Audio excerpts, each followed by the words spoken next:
Hey guys, welcome back to All Things Knives, and today we will be doing another collection video. This will be the third and final part of this series, okay? And today we are going to be doing, wait for it, my fixed blade collection. All right, so I'm gonna put these off to the side and I'm gonna pull them out one by one for y'all. All right. Probably one of my favorites in my collection, and the first knife someone ever sent to me to basically test and review, and the only knife that's ever been sent to me to test and review so far, is the BGM Knives Javelin. This one is an M4. It was sent to me by John. John, if you're watching this, buddy, thank you. As always, I shot you out as much as I can. But yeah, I love the overall ergonomics of this knife. I love the drop point, the fact that it is straight right here. I love that. And it's super thin hollow grind, but it's nice and tall. I love it. It's a good, and it's in a steel that I like. I love M4. You know? So this BGM Knives Javelin, he has an Instagram. Actually, he is also tagged underneath this video as well. And under all my videos, his channel, his YouTube channel, which will then link you to his Instagram and such, is linked under every single one of my videos. Every single one. Starting maybe a couple months ago. So, alright. Put that off to the side. This is one a viewer sent to me that I will carry and review. This is the CJRB, or is this the Artisan? No, this is the Artisan Sea Snake. An AR RPM 9. This was sent to me by a viewer, along with a Civivi and a Penguin, an S35VN. So I actually like this. I have a knife that I designed that is super similar to this. Just the design. I basically took a Kershaw leak and made a full fixed blade out of it. So, but it reminds me of this. So this is kind of a beta run. see how that does. So there's that one. My first fixed blade I ever bought, my first good fixed blade I ever bought, I should say, is this Rat 3. And I bought it before I went on a fishing trip up to Utah. It's in 1075 steel, rosewood handles. As you see, those bevels are absolutely, you see how big they get? That's at 20 degrees per side. This thing is not made to be a slicer, that is for sure.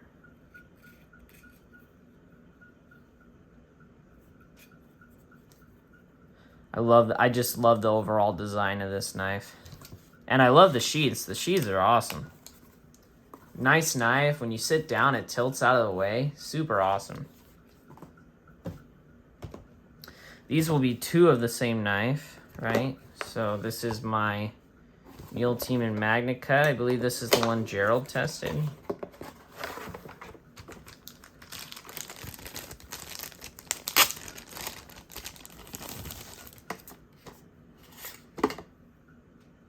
It's one of Gerald's edges right there. Mule Team, oh, tested too. See? As soon as Gerald gets set up at his new place, I'll definitely have to send some more knives off to get tested, for sure.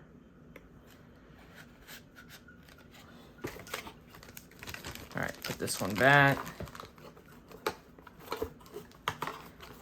Yeah, dude, the Magnet Cut Mule Drop was such a freaking slugfest. Oh my gosh. That's probably the worst drop I've ever had. And then here's my all tricked out mule. This is my mule that's all tricked out. It's got the scales on it. It's got the nice sheath. It's ready to go. And it's ready to do some work. So.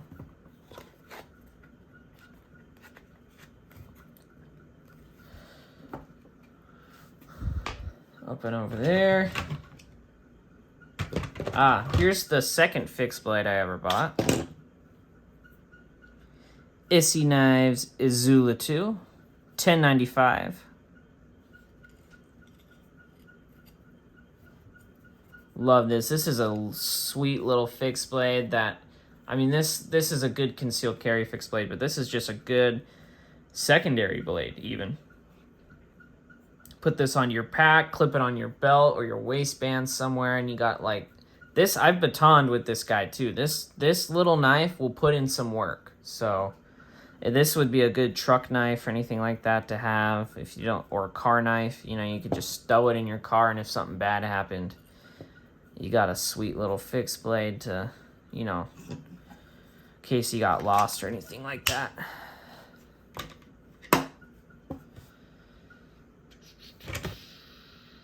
All right.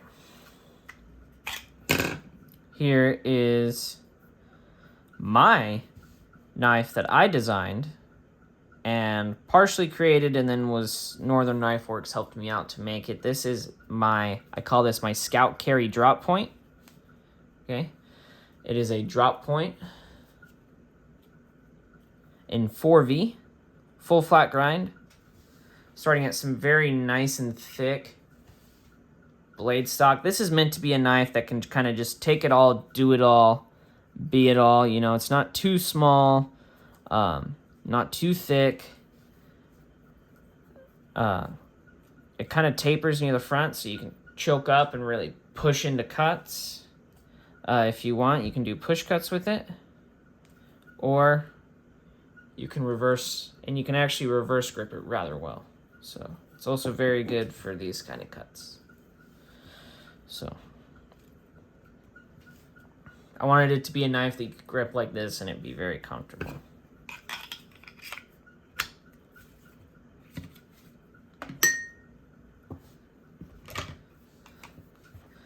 Here is my BGM Knives Junko full flat grind. This originally was going to be a mini Junko, and then I believe I asked him to make it a full size for me after handling the Javelin, which is about perfect. This is a full flat grind, nice and thin. I asked him to take it out nice and thin for me, and he did just that with my Carta handles. This is a well-designed knife and well-made. Well-made. I love this Junko. It's such a good knife. Food prep, because it curves in the hand, you can do very well. This would actually be a good skinning knife too, because of the way the handle curves into your palm. So, got an ulti clip on this one, because this is probably the next one I carry, unless I do my 4V carry first before magnet cut. So, all right. On to the first knife ever that I wanted to test and carry for a maker. It's for Levi at Northern Knife Works. This was a little scrap of metal, and this eventually became his Stinger model. You know, I told him my thoughts on it, and, you know, he agreed, and, you know, now he offers that as an EDC model. I told him to offer maybe some thinner stock, but this was made from Nitro V steel, some G10. He had to keep remaking the handles because there just wasn't enough material there. So, but yeah, this is actually a very good little caping knife, little bird and trout, little precision knife as well. So,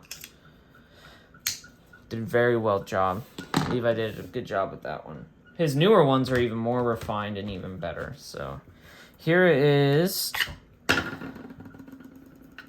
a BGM Knives spade. This is the full-size spade.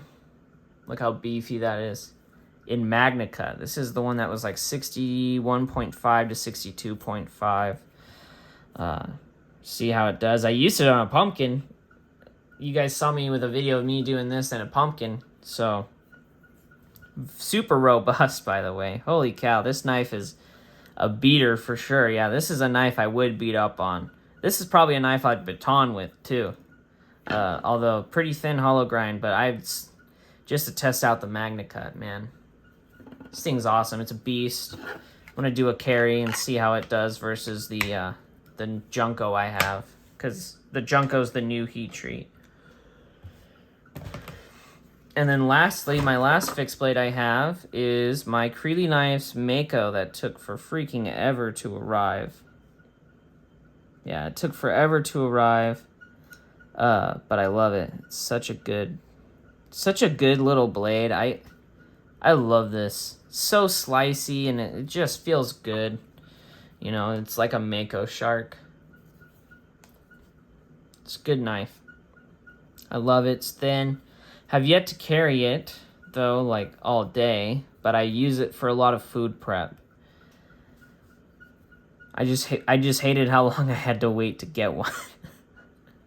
But I'm glad I got one, and I'm glad it's something I'm able to try. So Creeley blades, man, they make a good, this is a good this would be actually a good skinning knife too, a good hunting knife, because it's comfortable in hand. It's definitely designed for EDC and choke up and very precision cuts. It's very good in pinch cuts too for cutting food. All these are great. All right, now I'm gonna let you guys watch me put these away. A little bit of eye candy for you. My fixed blades are more so my beater knives. Is probably what you guys notice. I don't really care as much for my, I hate to say it, you know, John does great work, so does Levi, but I just don't pay as much attention to my fixed blades as I do my folders. But that is the last of our 3-part collection series. As always, guys, thank you so much for watching. Don't forget to tap that notification bell, and that way you're notified every time I post a new video. And as always, guys, thank you so much for watching, and don't you ever forget to stay sharp.